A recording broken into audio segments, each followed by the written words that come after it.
نبی اکرم صلی اللہ تعالی علیہ وآلہ وسلم نے ایک جماعت سے پوچھا، فرمایا کون ہو بھائی تم لوگ؟ عرض کی یا رسول اللہ مومن ہے۔ حضور علیہ السلام نے فرمایا تمہارے ایمان کی علامت کیا ہے؟ پھر غور کریں۔ حضور علیہ السلام نے فرمایا تم کون ہو، تم لوگ کیا ہو، اپنا عقیدہ واضح کرو۔ عرض کی یا رسول اللہ صلی اللہ تعالی علیہ وسلم ہم مومن ہیں۔ فرمایا تمہارے ایمان کی علامت کیا ہے؟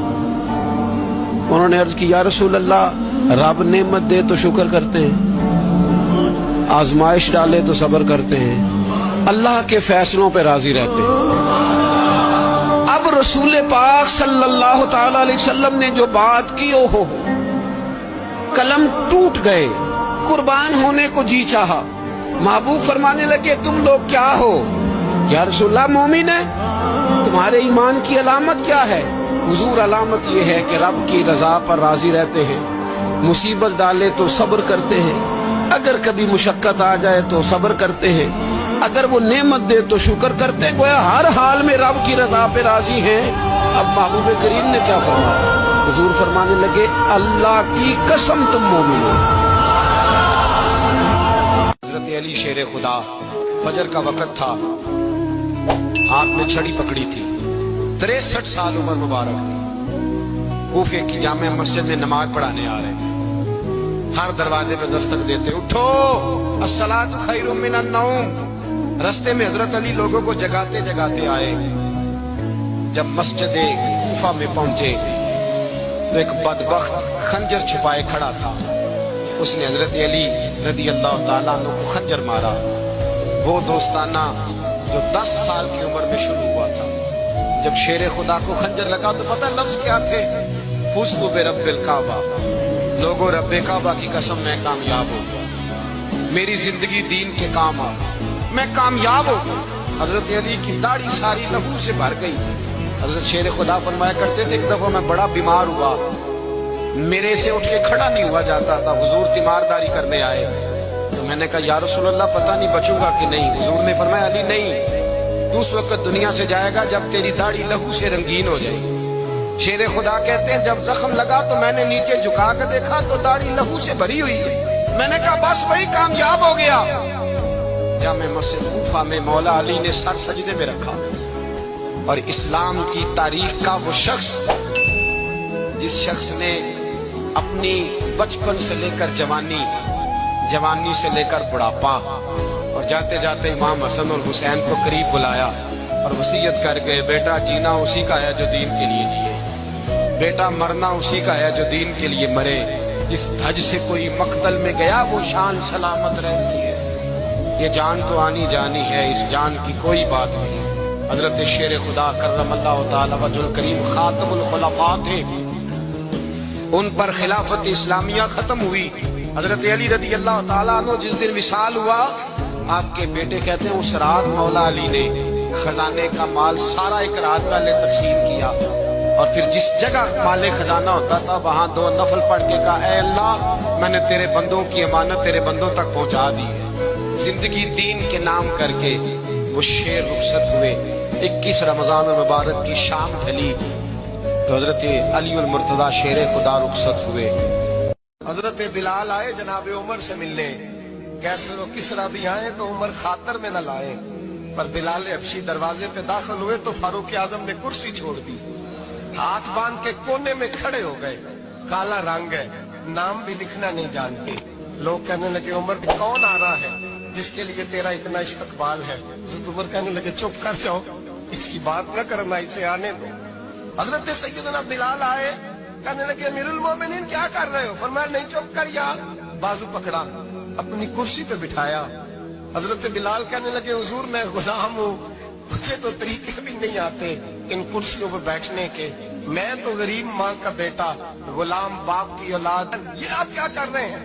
حضرت عمر کہنے لگے بلال تھا تو غلام ہی، پر جب سے مصطفیٰ کا غلام بنا ہے تو ہمارا امام بن گیا ہے، اب تو امام ہے رسول اللہ کی امت کا۔ فرمایا وہ مجھے دن یاد ہے جب مکہ فتح ہوا تھا، بت ٹوٹ گئے تھے، بڑے بڑے سردار تھے، اور میرے نبی نے فرمایا بلال سے کہو کعبے کی چھت پہ چڑھ کے اذان دے، تو لوگوں نے کہا حضور یہ سارے جل گئے ہیں، کسی اور کی ڈیوٹی لگا دیں۔ حضور نے فرمایا چپ کرو، بدر میں مار کھا کے اذان پڑے تو بلال، احد میں پتھر برسے اذان پڑے تو بلال، تپتے صحراؤں میں پڑے تو بلال، ہر جگہ مار کھائے تو بلال، اور آج اگر اللہ نے عزت دی ہے تو میں لوگوں کو دیکھ کے بلال کو عزت نہ دوں؟ فرمایا کوئی اوپر نہیں چڑھے گا، ابو بکر بھی نیچے، عمر بھی نیچے، عثمان و علی، طلحہ اور زبیر بھی نیچے۔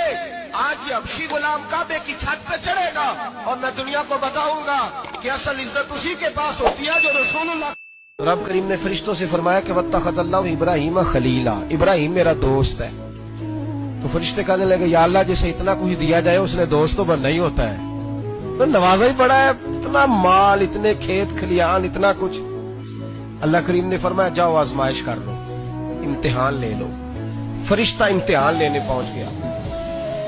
حضرت ابراہیم کے جانور چر رہے ہیں چراگاہ میں، حضرت ابراہیم بھی ہیں، غلام بھی ہیں، بہت بڑا ریوڑ ہے۔ آپ تشریف فرمائیں۔ ایک فرشتہ آیا تو کھیت میں چھپ کے بیٹھ گیا اور بلند آواز سے کہنے لگا سبحان اللہ والحمد للہ ولا الہ الا اللہ واللہ۔ یہ تسبیح بڑی پسند ہے، محبوب نے ان کی فضیلت بیان کی۔ اب وہ حضرت سیدنا ابراہیم علیہ السلام کھڑے تھے تو وہ کھیت میں بیٹھ کے تسبیح پڑھنے لگا سبحان اللہ والحمد للہ ولا الہ الا اللہ۔ حضرت ابراہیم کہنے لگے یہ میرے رب کا نام کون لے رہا ہے؟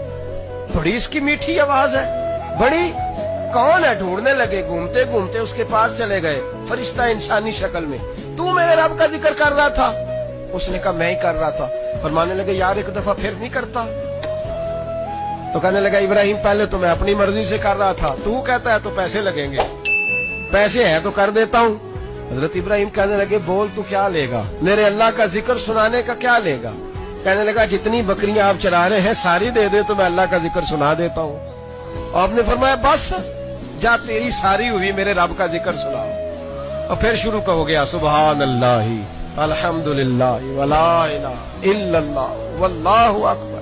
حضرت ابراہیم علیہ السلام کیف میں، یار پھر ذرا سنو، نہ علما وچ پھسا سانو تو یار دی گل سنا سا، ذرا دوبارہ سنا۔ میں پھر سنایا، ایک دفعہ پھر کہا۔ فرشتہ کہنے لگا بس یہ آپ کے پیسے پورے ہو گئے۔ حضرت ابراہیم کہنے لگے چل ایک دفعہ اور سنا۔ کہنے لگا پیسے لگیں گے، تو کیا لے گا؟ کہنے لگا گائیں بھینسیں ساری میری۔ فرمایا بس یار اتنی قیمت، تو سنا صحیح، سارا کچھ ہی تیرا۔ پھر شروع ہو گیا سبحان اللہ والحمد للہ ولا الہ الا اللہ واللہ اکبر۔ گائیں دے دی، بھینسیں دے دی، وہ ذکر سناتا ہے۔ حضرت ابراہیم کبھی مچلتے ہیں، کبھی روتے ہیں، کبھی آہیں بھرتے ہیں، تو میرے رب کا نام لے رہا ہے، ذرا پھر سے لے۔ کیف جاری ہے۔ کہنے لگا بس بھائی۔ حضرت ابراہیم فرمانے لگے تو اور لے لے جو لینا ہے، مجھے ذکر سنا۔ اس نے کہا ابراہیم بکریاں میں لے چکا، گائے بھینسیں میں لے چکا، اونٹ رہ گئے، سارے لے لوں گا پھر ذکر سناؤں گا۔ فرمایا جا تیرا ہوا تو ذکر سناتا رہ، میں دیتا ہوں۔ دے دیا، کچھ دیر ذکر کیا تو اب خاموش ہو گیا۔ حضرت ابراہیم خلیل اللہ علیہ السلام فرمانے لگے ذکر سنا۔ کلمہ پڑھتے ہی حضرت عمر نے فرمایا یا رسول اللہ جب آپ سچے، قرآن سچا، اسلام سچا، تو چھپ کے نماز پڑھنے کا کیا مطلب ہے؟ فرمایا ابھی تعداد ہی کوئی نہیں، 40 تو مسلمان ہیں۔ عرض کی حضور مہربانی کریں نا، آپ صرف اجازت دیں۔ 20 لوگوں کی صفیں بنا دی گئیں، ایک صف کے آگے حضرت عمر ہیں، ایک صف کے آگے حضرت امیر حمزہ ہیں۔ جناب عمر کہنے لگے چونکہ آپ اللہ کے رسول ہیں تو لہذا نماز بھی آج اللہ کے گھر میں پڑھی جائے گی۔ تو حضرت عمر بیت اللہ شریف کے بیچ کھڑے ہو کے نعرہ لگاتے ہیں، فرماتے ہیں میں عمر ہوں، تم مجھے بھی جانتے ہو، میرے باپ کو بھی جانتے ہو، تم میرا قبیلہ بھی جانتے ہو، میں نے پڑھ لیا ہے محبوب کا کلمہ۔ اب جس نے بچے یتیم کرانے ہو اور اپنی بیوی بیوہ کرانی ہو وہ آئے اور مجھے روکے۔ یہ محبوب اللہ کے ہیں اور گھر بھی اللہ کا ہے تو نماز بھی آج اللہ کے گھر میں پڑھی جائے گی۔